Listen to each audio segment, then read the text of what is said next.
Hello बच्चों, मैं लखन सैनी राजस्थान सरकार और वेदांता के सीएसआर इनिशिएटिव ई कक्षा में आपका स्वागत करता हूं, जिसके टेक्निकल पार्टनर है मिशन ज्ञान। बच्चों, यहाँ हम कर रहे हैं कक्षा 10 की गणित की पाठ्य पुस्तक का अध्याय 3 बहुपद। अब तक हमने कर लिया है प्रश्नावली 3.4 तक के सभी क्वेश्चन। बच्चों, आज के वीडियो में हम सीखेंगे प्रश्नावली 3.5 से पहले जो महत्वपूर्ण कंसेप्ट है आपके काम आने वाले हैं उनको।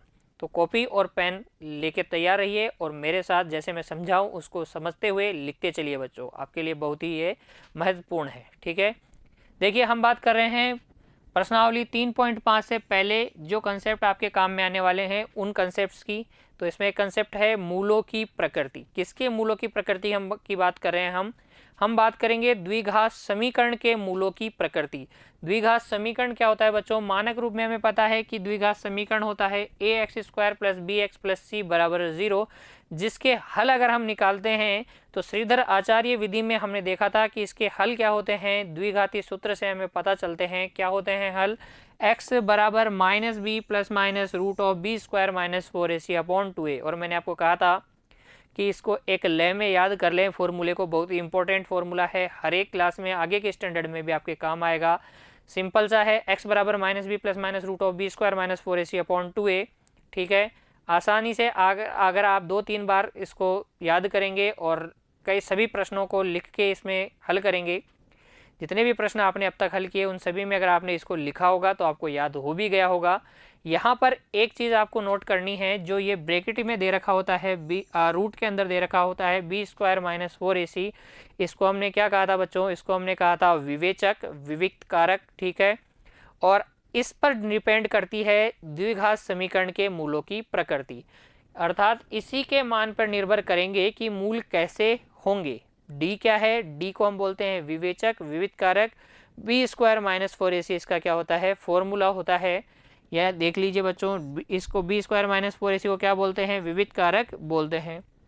और इसी पर निर्भर करते हैं द्विघात समीकरण के मूलों की प्रकृति कैसी होती है। देखिए, यहाँ आपके को 3 केस देखने को मिलते हैं।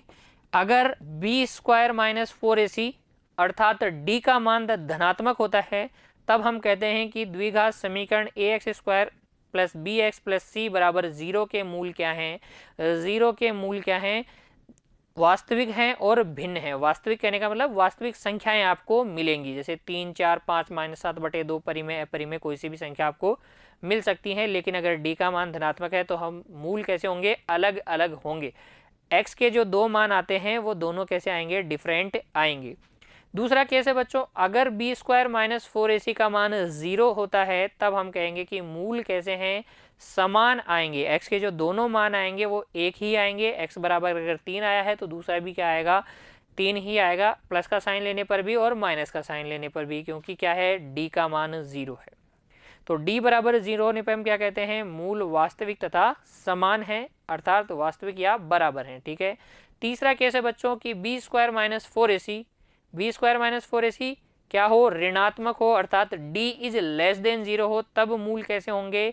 वास्तविक नहीं होंगे, काल्पनिक होंगे। तब मूल काल्पनिक और भिन्न होंगे। तो वापस से देखिए बच्चों, b² - 4ac धनात्मक है, अर्थात d का मान 0 से अधिक है, तो मूल क्या होंगे?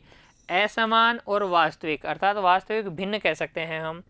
यदि b² - 4ac 0 के बराबर है, d का मान 0 के बराबर है, तो दोनों मूल क्या होंगे? समान और वास्तविक होंगे। और b² - 4ac का मान ऋणात्मक है, अर्थात d का मान 0 से छोटा है, तो मूल कैसे होंगे बच्चों? काल्पनिक होंगे।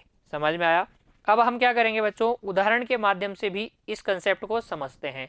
पाठ्य पुस्तक का उदाहरण नंबर 10 देखिए, क्या कहा है आपको? निम्न द्विघात समीकरण के मूलों की प्रकृति ज्ञात कीजिए तथा मूलों का अस्तित्व हो तो उन्हें ज्ञात कीजिए।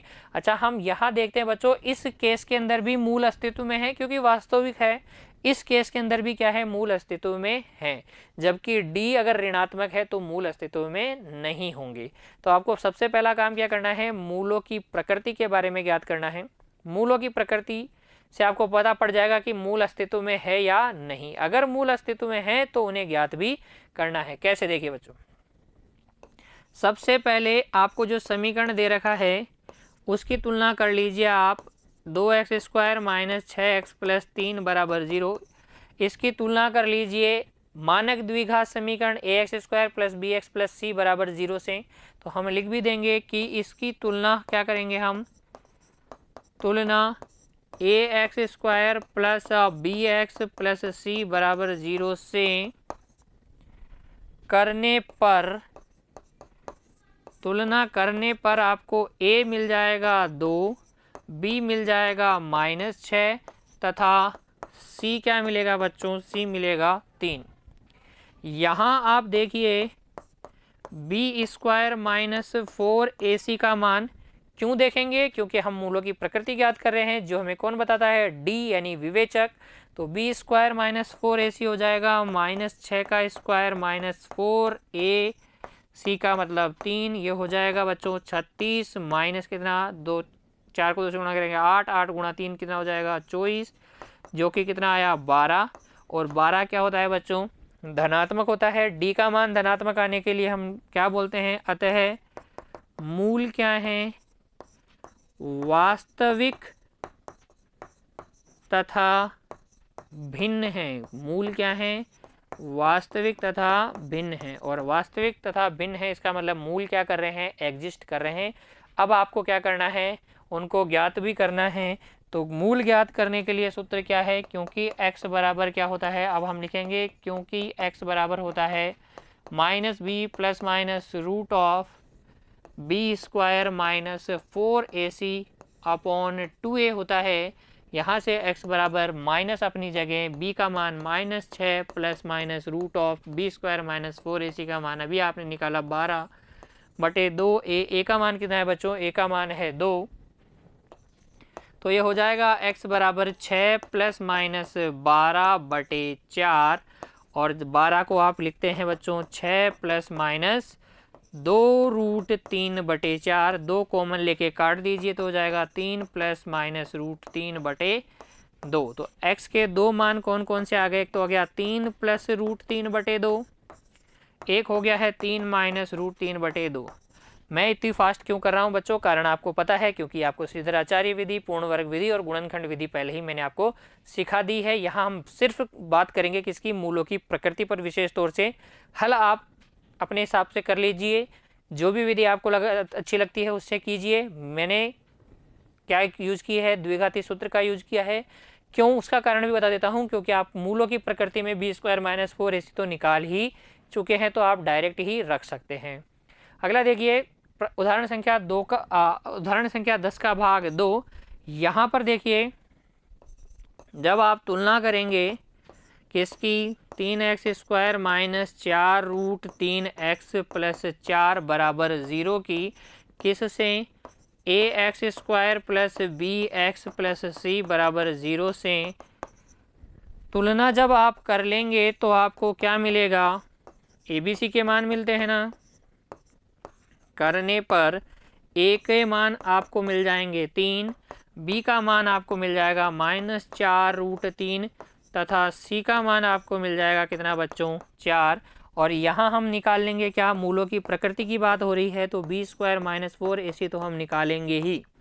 तो बी स्क्वायर माइनस 4ac यहाँ हो गया -4√3 का स्क्वायर माइनस 4ac का मतलब कितना 4, तो ये हो जाएगा 4 चौक 16 तिया 48 -4 तिया 16 और 48, तो ये हो जाएगा 0। क्योंकि d का मान क्या है बच्चों, 0 आया है, और जब d का मान, क्योंकि d बराबर 0 है, अतः समीकरण जो आपके पास है कौन सा है, 3x square minus 4√3x plus 4 बराबर 0 के मूल क्या हैं, मूल वास्तविक, d बराबर 0 के केस में हम क्या बोलते हैं बच्चों, वास्तविक तथा बराबर हैं। इस बार भिन्न नहीं है, कैसे आए हैं, बराबर हैं। तथा क्योंकि हमें मूल अस्तित्व में है, बराबर और वास्तविक होने का मतलब मूल अस्तित्व में है, और क्योंकि हमें पता है x बराबर होता है -b plus minus root of B square minus 4ac upon 2a, तो यहाँ मान रख के हम मान निकाल लेंगे, -b अपनी जगह -4√3b का मान plus minus B square minus 4ac का मान 0 आया है अपॉन 2a, इसका मतलब कितना 3। तो x बराबर आ जाएगा 4√3 बटे कितना बच्चों 6। 2 से जब आप काटेंगे तो 2 बार, ये 3 बार, तो ये आ जाएगा आपके पास 2√3 बटे 2। अतः x के दोनों मान जो हैं आपके पास क्या आएगा 2√3 बटे बच्चों यहाँ 2 नहीं 3, 2√3 बटे 3, और दूसरा भी कितना 2√3 बटे 3 ही आएगा। क्लियर है। नेक्स्ट देखिए तीसरा भाग इसका, यहाँ आपके पास देखिए जब आप इसकी तुलना किससे करेंगे X square plus X plus 1 बराबर 0 की तुलना आप A X square plus B X plus C बराबर 0 से करते हैं, तो तुलना करने पर आपको मिल जाएगा ए का मान 1, बी का मान भी 1 और सी का मान भी 1। ए बी सी तीनों के मान एक ही हैं। ए एक्स स्क्वायर का गुणांक है, बी एक्स का गुणांक है और सी क्या है बच्चों अचर पद। अब तक तो आपके रूह में ये चीज़ें क्या हो गई होगी समा गई होगी ए बी सी क्या है। ठीक है, इतने क्वेश्चन हमने कर लिए हैं।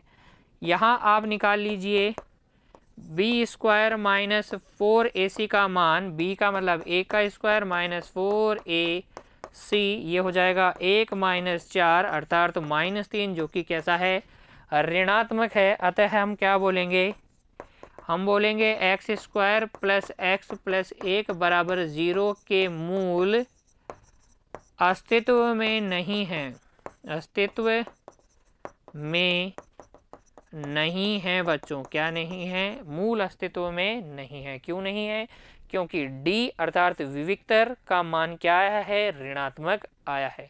उम्मीद है आपको मूलों की प्रकृति पर आधारित तीनों एग्जाम्पल समझ में आए होंगे। मूलों की प्रकृति भी आपको समझ में आ गई होगी। सिंपल है, विवेचक निकालिए, बी स्क्वायर माइनस 4ac निकालिए। अगर धनात्मक आता है तो कह दीजिए कि मूल वास्तविक तथा भिन्न है। अगर d बराबर 0 आता है तब आप क्या कहेंगे कि मूल क्या है वास्तविक तथा समान है। और d का मान अगर ऋणात्मक आता है 0 से छोटा आता है तब आप क्या कहेंगे कि मूल क्या है विद्यमान नहीं है, या कहेंगे कि मूल कैसे हैं काल्पनिक है। ठीक है बच्चों, समझ में आ गया होगा आपको। प्रैक्टिस करते रहिए। धन्यवाद।